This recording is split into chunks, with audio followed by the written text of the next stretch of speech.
I'm here with Lynn Maggio. What a pleasure it is to meet you. Thank you, you as well. Welcome to New York, Mrs. Alabama herself. So we are very excited to have you here. So tell us about all the projects that you have undergoing right now. I recently just crowned the new Mrs. Alabama America 2013 a couple of weeks ago. So it was a long year and I was a little sad to give up my crown. However, time to move on and focus on other things. Tell us about your experience as a host and, what was that like for you from the beginning and watching it grow, and what opportunities were so important that really stand out for you?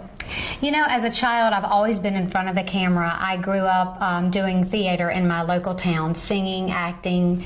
I always knew that I wanted to do something in this industry, but I love reporting. I truly love entertainment reporting. I love news reporting, and I truly enjoy learning about people and their lives. I find people intriguing, and everyone's so different. Everyone has a story.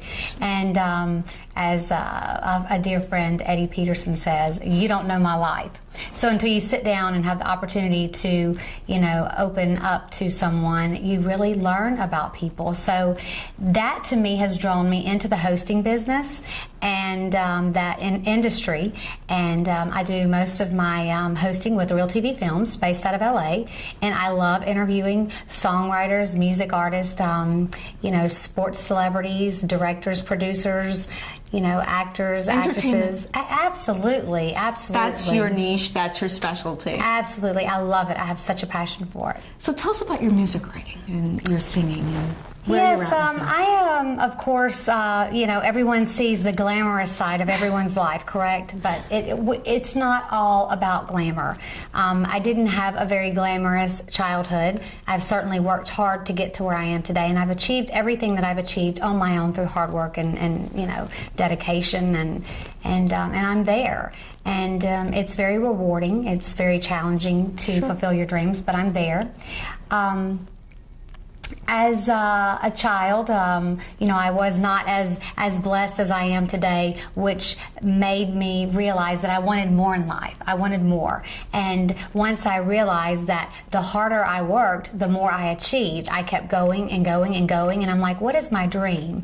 And I'm still building my dreams. I'm still following my dreams. My dreams are coming true, and I'm not stopping. I'm not there yet. So tell us a little bit about what your childhood looked like. What was that like for you growing up? Sure.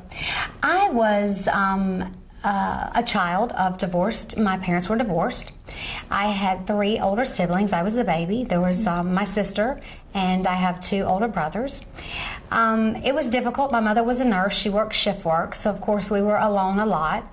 And my mom was raising us off of one income, so I can actually remember going down when you would have to stand in line for food stamps. And every Tuesday in our city we would stand in line for food stamps, and I can remember doing that with my mother. And I can remember at times being so hungry or just eating cereal with water, and that was a luxury. And as my mother's life turned around and as she continued to work harder and she remarried my stepdad, of course my life did get better, and opportunities came my way as a child that I would not have had otherwise, maybe that my brothers and sisters did not benefit from.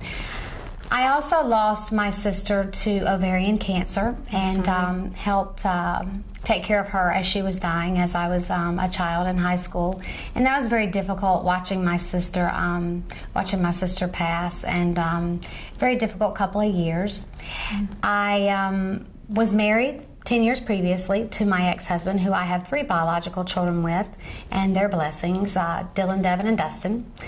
And never dreamed that I would find myself divorced ever in a million years, much less dealing with the same situation my sister was dealing with and having to have a full hysterectomy, and then 2 weeks later being alone, totally caught off guard.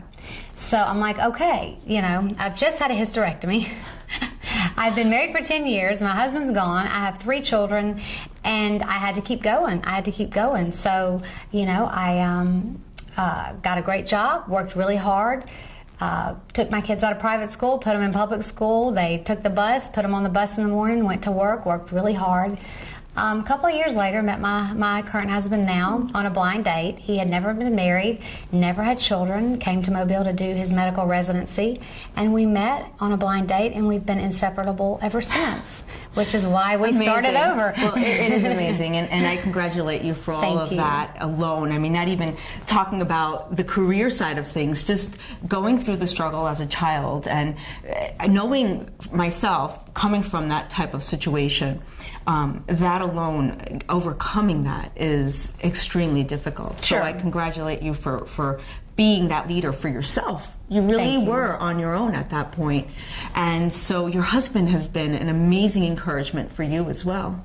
Absolutely. I must say my career really took off when I met and married my current husband, Tony, who is just angelic and truly a gift. That is when I believe I was able to finally pick up the pieces, forgive a lot about my past as a childhood, forgive a lot about my past with my first marriage, and truly just find peace and move on and realize that, you know, you have to forgive to be productive, you have to forgive to move on. And he's given me that gift. And once I gave myself that gift and I taught my children that gift, then things became magical, and doors are opening that I never dreamed would open. And I truly credit that to also having a great spouse by your side. I also want to talk a little bit about your leadership with the community and how you currently influence them. I helped start a nonprofit organization in Mobile, Alabama. I'm on the board of Adoption Rocks. So that is very exciting because we help mothers in crisis pregnancies in our community, and I don't as much seek families who are seeking to adopt as much as I go out and try to help birth mothers in crisis pregnancies. My birth mother was in a crisis pregnancy, and I'm so thankful to her for the gift that she's given me, and I still have a phenomenal relationship with her today. We still stay in touch. I allow her to visit the father and the birth mother. So adoption is a phenomenal option in so many ways. So a lot of people don't realize that you can adopt in 2 to 3 months for $3,000 without having a huge agency involved if people are willing to truly do it from the bottom of their heart. Absolutely. For all of the right reasons. So that is my number one passion, adoption, which got me into pageantry, which is ultimately how I won Mrs. Alabama America, was using my platform and going out and making a difference, and that in turn got me into pageantry because I'm not really a pageant girl. So my story, I was able to take that crown and not wear it but share it, and share my story and make a difference. And I have helped 14 families in the past year adopt children, and I have helped mothers in turn and still stay in touch and mentor those mothers, which is very rewarding to me. And how do you balance all of it?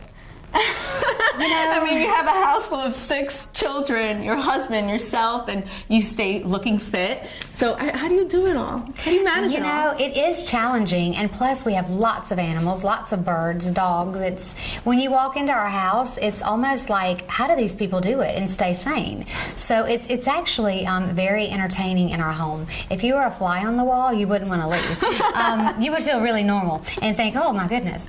But you know, I think the key is organization. If you can organize your home, you can effectively manage any business. It's all about management. It's about keeping the kids organized, disciplining the kids. And I raise my children as my grandmother raised my mother, with strict disciplinary values. And we have rules in our house. We eat dinner together, and everybody stays on schedule. If mama ain't happy, ain't nobody happy. And there's the truth to that. That's a good Southern term. Absolutely. See, I lived in the South for 6 years, so I'm loving her Southern accent right now. So Lynn, tell us about the film that you're currently working on. I just finished working on Homeward, which was filmed out of Park City, Utah, and the director was Nico Quinones, John Quinones' son from What Would You Do? Phenomenal director. We have a lot more to see of him. He has a bright future ahead of him. So I'm excited for the film to come out. I can't wait to see it. So I had a great little part in that, and his films have been seen at festivals and won awards. And tell us about your character.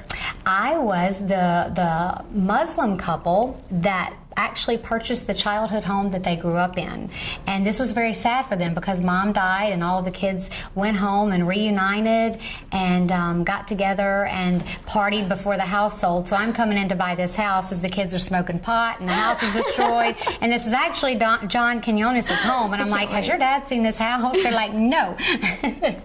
So it was a wonderful project, so I'm looking forward to that. And then I have some projects coming up in the future, working on my next music single in the studio now and hosting all over, looking forward to Cannes. Came to New York to do some celebrity interviews, and I also came to New York to MC and be the host for the Live In Connection magazine. So I'm really excited about that. Exciting. Yes. Well, thank you so much, Lynn. It's been a pleasure meeting you. Thank you. And love you. I mean, Thank stay you. special. Yes. She's a great woman. And I come love to the her. South. Absolutely. Yes.